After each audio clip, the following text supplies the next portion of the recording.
ನಮಸ್ಕಾರ ಸ್ನೇಹಿತರೆ, welcome back to my channel. ಇವತ್ತಿನ ರೆಸಿಪಿ ಏನಪ್ಪ ಅಂದರೆ ಬಗಾರ್ ರೈಸ್. ಈ ರೈಸನ್ನು ನಾವು ವೆಜಿಟೇಬಲ್ ಕರ್ರೀಸ್ ಆಗಲಿ, ಚಿಕನ್ ಕರ್ರೀಸ್ ಆಗಲಿ, ನಾನ್ ವೆಜ್ ಮಾಡಿದಾಗ ತಿನ್ಬೋದು ಸ್ನೇಹಿತರೆ. ಅದ್ರ ಜೊತೆಗೆ ತುಂಬಾ ರುಚಿಯಾಗಿರುತ್ತೆ.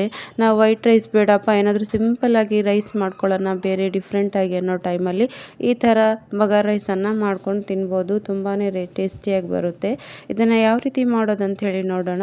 ನೋಡಿ, ಒಂದು ಪಾತ್ರೆಯಲ್ಲಿ ಎಣ್ಣೆನ ಹಾಕ್ಕೊಳ್ತಿದ್ದೀನಿ ನಾನು.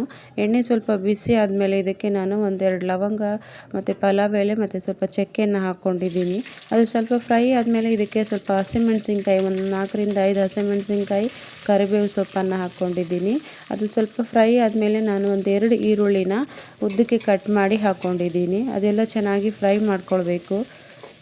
ಇವಾಗ ಈರುಳ್ಳಿ ಚೆನ್ನಾಗಿ ಫ್ರೈ ಆಗಿದೆ. ಇದಕ್ಕೆ ನಾನು ಶುಂಠಿ ಬೆಳ್ಳುಳ್ಳಿ ಪೇಸ್ಟನ್ನು ಹಾಕ್ಕೊಳ್ತಿದ್ದೀನಿ. 1ರಿಂದ 1.5 ಸ್ಪೂನು ಶುಂಠಿ ಬೆಳ್ಳುಳ್ಳಿ ಪೇಸ್ಟನ್ನು ಹಾಕ್ಕೊಳ್ತಿದ್ದೀನಿ.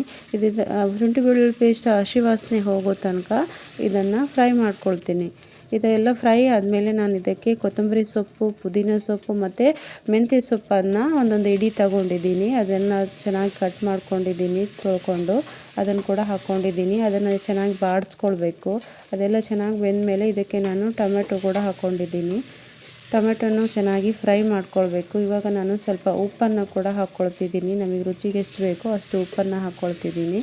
ಇದಕ್ಕೆ ಜಾಸ್ತಿ ಏನು ಇಂಗ್ರೀಡಿಯೆಂಟ್ಸ್ ಏನು ಇರಲ್ಲ ಸ್ನೇಹಿತರೆ, ಸ್ವಲ್ಪ ಇಂಗ್ರೀಡಿಯೆಂಟ್ಸ್ ಹಾಕ್ಕೊಂಡು ಮಾಡ್ಕೊಳ್ಬೋದು. ತುಂಬಾ ರುಚಿಯಾಗಿ ಬರುತ್ತೆ. ನೋಡಿ, ನಾನು ನೀರನ್ನು ಹಾಕ್ಕೊಂಡಿದ್ದೀನಿ. 2 ಕಪ್ ನೀರಿಗೆ 4 ಕಪ್ ಅಷ್ಟು ನೀರನ್ನು ಹಾಕ್ಕೊಂಡಿದ್ದೀನಿ ನಾನು.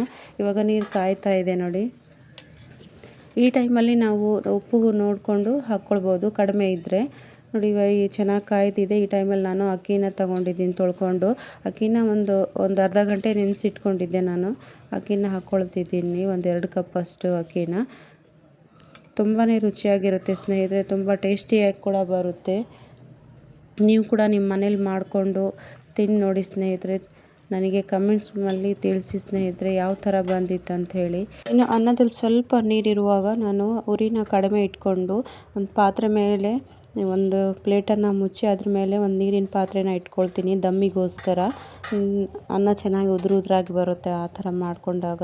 ನೋಡಿ, ನಾನು ಒಂದು 10 ನಿಮಿಷ ಇಟ್ಕೊಂಡಿದ್ದೆ ನಾನು. 10 ನಿಮಿಷ ಆದಮೇಲೆ ಅನ್ನ ಈ ಥರ ಆಗಿದೆ. ತುಂಬಾ ಟೇಸ್ಟಿಯಾಗಿ ಬರುತ್ತೆ ಸ್ನೇಹಿತರೆ, ತುಂಬಾ ರುಚಿಯಾಗಿ ಕೂಡ ಇರುತ್ತೆ. ನೋಡಿ ಯಾವ ಥರ ಆಗಿದೆ ಅಂಥೇಳಿ. ಯಾರೆಲ್ಲ ನನ್ನ ವೀಡಿಯೋಸ್ನ ನೋಡ್ತಿದ್ದೀರೋ ಲೈಕ್ ಮಾಡಿ, ಹಾಗೆ ಸಬ್ಸ್ಕ್ರೈಬ್ ಮಾಡ್ಕೊಂಡು ನೋಡ್ಕೊಳ್ಳಿ ಸ್ನೇಹಿತರೆ.